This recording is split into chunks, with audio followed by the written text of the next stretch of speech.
মিরাইয়ের মম লুকিয়ে মিরাইকে ফোন করে বলে তোমার ড্যাড এসেছে। তখনই মিরাই ওর ড্যাডকে সামনে দেখে আর ওর ড্যাড মিরাইয়ের ফ্রেন্ড ভেবে মিরাইয়ের কথা জিজ্ঞেস করে। তখন মিরাই কান্না করতে করতে বলে, ড্যাড আমাকে মাফ করে দেবেন, আমি আপনার মেয়ে মিরাই। এটা শুনে ওর ড্যাড টোটালি শকড হয়ে যায়, কারণ সে প্রথম থেকে মিরাইয়ের প্লাস্টিক সার্জারির এগেনস্টে ছিল আর তার সাথে তাকে না জানিয়ে প্লাস্টিক সার্জারি করেছে। এই জন্য মিরাইয়ের ড্যাড অনেক রাগ করে ফ্লাওয়ার ফেলে দিয়ে সেখান থেকে চলে যায়। মিরাই কান্না করতে করতে ওর ড্যাডের পিছনে যায় আর ওর ড্যাডকে বোঝানোর ট্রাই করে। আর ওর ড্যাড ওকে বলে, তুমি কে, আমি তোমাকে চিনি না, এটা বলে সেখান থেকে সে চলে যায়। এটা শুনে মিরাই অনেক ভেঙে পড়ে আর ও অনেক কান্না করতে থাকে। তখনই ওর মম এসে বলে, তুমি চিন্তা করো না, তোমার ড্যাডকে আমি বাড়ি ফিরে ঠিক বুঝিয়ে নেব। এরপর আমরা দেখি মিরাইয়ের ড্যাড গাড়িতে বসে ফার্স্ট টাইমের কিছু মেমোরি মনে করতে থাকে। তখন আমরা দেখি যখন মিরাইয়ের ড্যাড নতুন গাড়ি কিনেছিল তখন মিরাইকে গাড়ির সামনে দাঁড়িয়ে রেখে তার ছবি তুলেছিল আর সেই ছবিটা গাড়ির সামনে ঝুলিয়ে রাখা আছে এখনো পর্যন্ত। মিরাইয়ের ড্যাড সেই ছবি দেখে অনেক স্যাড হয়ে যায়। এরপর আমরা দেখি মিরাই তার ফ্রেন্ডের সাথে কলেজে আসে। যখনই মিরাই ক্লাসরুমে প্রবেশ করে তখনই সবাই মিরাইকে হাই বলতে থাকে। মিরাই এটা দেখে অনেক অবাক হয়ে যায়। চানু সেকেন্ড ইয়ারে হওয়ার পরও ফার্স্ট ইয়ারের ক্লাসে এসে বসেছিল আর মিরাইকে বলে, আমি তোমাকে দেখতে এসেছিলাম, তোমার যদি স্টাডি ক্যাট দরকার পড়ে তো আমাকে বলতে পারো। এটা শুনে জাঙ্গুন বলে, স্টাডি ক্যাট তো আমাদেরও প্রয়োজন সিনিয়র। চানু বলে, তুমি নিজের বন্দোবস্ত নিজেই করো, আমার আর মিরাইয়ের মধ্যে স্পেশাল রিলেশন, আমরা তো লাভ শটও নিয়েছিলাম। মিরাই এটা শুনে শকড হয়ে যায়। ওদের দূর থেকে সোহাও দেখছিল। তখন জানু ওর সাথে লাঞ্চ করার জন্য জিজ্ঞেস করে। মিরাই না চাইতেও সিনিয়রকে না বলতে পারে না। ক্লাস শেষ হওয়ার পর ওরা দুজনে একসাথে লাঞ্চ করতে থাকে। সোহা ওদের দুজনকে দূর থেকে দেখে জেলাস ফিল করতে থাকে। যখনই ওরা দুজনে লাঞ্চ করছিল তখন চানু বলে, আমি তোমাকে পছন্দ করি। এটা শুনে মিরাই আবারও শকড হয়ে যায় আর ও ওয়াশরুমের বাহানা করে চলে যায়। সেখানে ডুয়ংসুকও পাশে বসে লাঞ্চ করছিল। তখন সোহা চানুর কাছে এসে বলে, তোমাকে আর মিরাইকে একসাথে ভালো লাগে, বাট এটা দেখে আমি অনেক কষ্ট পেয়েছি। সোহা আসলে সহ্য করতে পারছিল না যে কোনো ছেলে ওকে ছাড়া অন্য কোনো মেয়েকে অ্যাটেনশন দিক। এই জন্য সোহা চানুর সামনে এমন ভাব দেখায় যে ও চানুকে অনেক পছন্দ করে। এটা শুনে চানু অনেক শকড হয়ে যায়। এইদিকে মিরাই ওয়াশরুমে দাঁড়িয়ে প্র্যাকটিস করছিল কিভাবে ও চানুকে রিজেক্ট করবে। এটা ভাবতে ভাবতে চানুর কাছে এসে যখন রিজেক্ট করবে তখন আগেই চানু মিরাইকে বলে, আমরা শুধু জাস্ট ফ্রেন্ড, আমি শুধু কনফিউজ ছিলাম, আমি আর একজনকে পছন্দ করি, তো তুমি এগুলো সিরিয়াস নিয়ে নিও না। এটা বলে চানু চলে যেতে থাকে আর মিরাই এসব শুনে অবাক হয়ে চুপচাপ দাঁড়িয়ে থাকে। ওখানে বসে ডুয়ংসুক সব শুনছিল। এই জন্য যখন চানু ডুয়ংসুকের পাশ দিয়ে যাচ্ছিল ডুয়ংসুক ইচ্ছা করে তার পা বাড়িয়ে চানুকে ফেলে দেয়।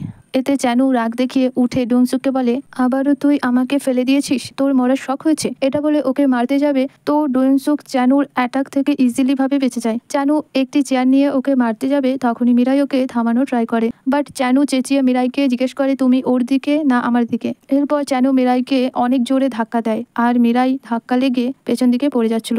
তখন ডুয়ংসুক নিজের খাবার প্লেট ছেড়ে মিরাইকে ধরে আর মিরাইকে জিজ্ঞেস করে, তুমি কি ঠিক আছো? প্রথমে মিরাই ডুয়ংসুককে দেখতে থাকে, তারপর ও বুঝতে পারে যে সে ডুয়ংসুকের কাছে আছে, তাই তাড়াতাড়ি করে সেখান থেকে সরে গিয়ে ডুয়ংসুককে সরি বলে নিজের ব্যাগ নিয়ে চলে যায়। ডুয়ংসুক যখন নিজের খাবার তুলছিল তখন ও মিরাইয়ের পারফিউম দেখতে পায়। এইদিকে আমরা দেখি সোহা ওর ক্লাসে দুজন ছেলের সাথে বসে কথা বলছিল, যাদের মধ্যে একজনের নাম জামুন, যে কিনা সোহাকে অনেক পছন্দ করে। এই জন্য জামুন সোহাকে নিজের সাথে লাঞ্চ করার জন্য জিজ্ঞেস করে। ও ভাবে যদি লাঞ্চের জন্য সোহা হ্যাঁ বলে তো এর মানে সোহা ওকে অনেক পছন্দ করে, বাট সোহা ওদের কোনো কথায় গুরুত্ব দিচ্ছিল না। ও ক্যাফেতে ঘটে যাওয়া ঘটনা নিয়ে ভাবতে থাকে, কিভাবে ডুয়ংসুক মিরাইয়ের জন্য চানুকে ফেলে দিয়েছিল। এটা ভেবে ও বলে, হাউ কিউট, বাট যেমন ভাবে সোহা ওকে বলেছে। এতে ও অনেক খুশি হয়। তখনই সেখানে চানু আসে আর সোহার সাথে একা কথা বলতে চায়। সোহা হ্যাঁ বলে, ওর সাথে বাইরে আসে।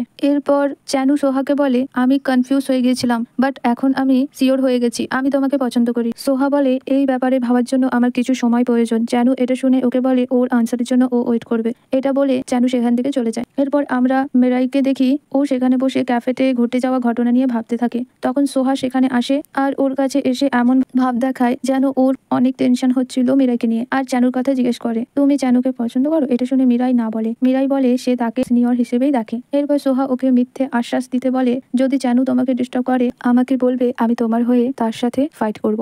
এটা শুনে মিরাই অনেক খুশি হয় আর মিরাই সোহাকে একজন এঞ্জেলের মতন ভাবে। নেক্সট সিনে আমরা একজন ছেলেকে দেখি যার নাম বোয়াং, কেমিস্ট্রি টিচারের অ্যাসিস্ট্যান্ট, তার সাথে সবার সিনিয়র, আর ও ড্রামার সেকেন্ড মেন লিড। বোয়াং সব স্টুডেন্টকে আলাদা আলাদা গ্রুপে ডিভাইড করে দেয়, যেখানে গ্রুপ 3-তে মিরাই, সোহা, ডুনসু এরা ছিল। ওদের দেখে জিহু বলে, আমাদের গ্রুপে দেখি ফেমাস লোকজন। সোহা মিরাইকে টিম লিডার হতে বলে। মিরাই কিছু বলতে যাবে, তখন ডুনসু বলে, আমি টিম লিডার হব। এরপর সবাই সবার কাজ বুঝে নেয়। ক্লাস ওভার হওয়ার পর সবাই যখন যাচ্ছিল, তখন বোয়াং মিরাইকে দেখে বলতে থাকে, ও দেখতে কত সুন্দর। এতে আমরা বুঝি বোয়াং মিরাইকে পছন্দ করতে শুরু করেছে। পরের দিন আমরা দেখি ডুনসুক ড্রিঙ্ক মেশিন থেকে ওর ফেভারিট ড্রিঙ্কস বের করে খাচ্ছে, যেটা দেখে সোহা তার কাছে আসে আর বলে, আমি কি এই ড্রিঙ্কসটা নিতে পারি? ডুনসুক বলে, তুমি নিজে থেকে কিনে নাও। যেটা শুনে নিজের ইনসাল্ট হাইড করার জন্য অনেক জোরে জোরে হাসতে থাকে সোহা, আর বলে, আমি তো শুধু তোমার সাথে মজা করছিলাম। ওদের দূর থেকে দেখে জ্যাঙ্গুন বলে, কলেজ তো পুরো মুভি সেটের মতন লাগছে।